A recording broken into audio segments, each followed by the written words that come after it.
Chatbots like ChatGPT might seem super new and like from the future, but did you know they've actually been around for many, many years? The very first chatbot was made way back in 1966 by an MIT professor named Joseph Weizenbaum. It was called Eliza, and it was much simpler than the chatbot we have now. Eliza acted like a therapist. If you said, I feel sad, Eliza might reply, why do you feel sad? It didn't really truly understand you. It just looked for keywords and gave a pre written answer, like a new chef who only knows one recipe. Still, it was a big step forward, showing that computers could pretend to chat. Over the years, new chatbots kept popping up, each smarter than the last.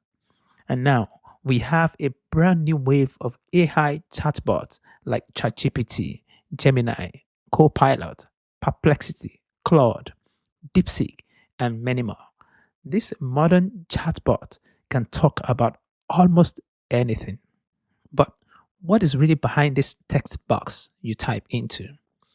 Inside this box is a large language model.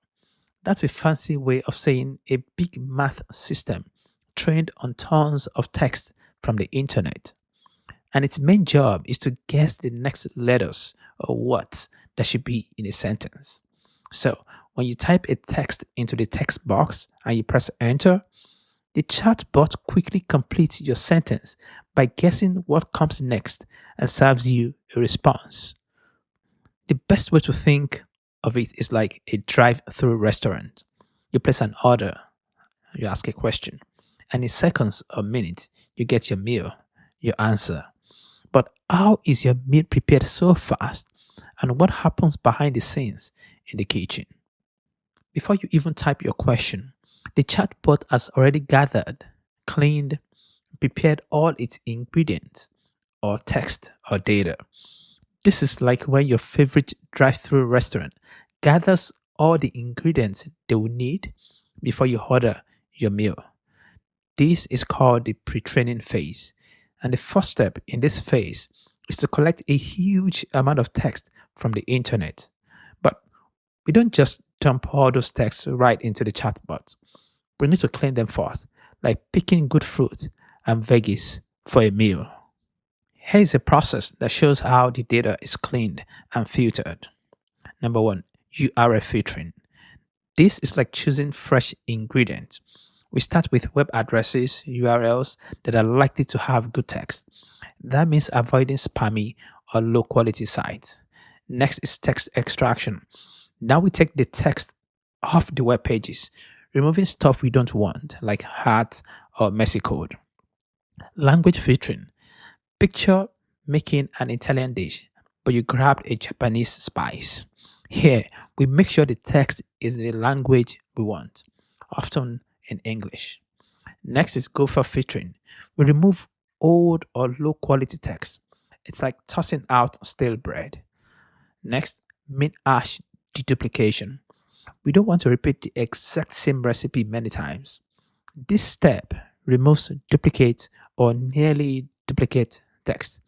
And finally, we have PII, personally identifiable information removal.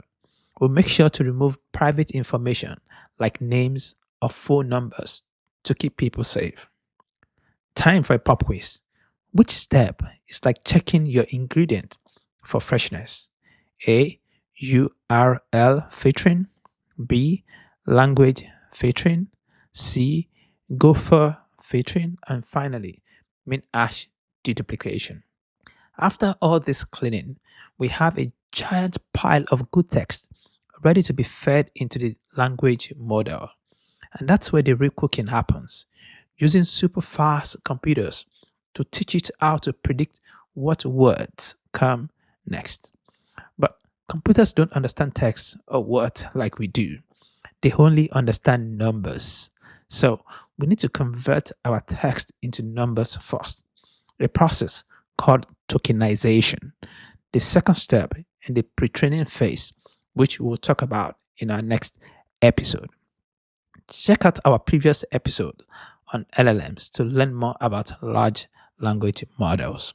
Till I see you next time, happy learning and happy eating. Happy learning and happy eating.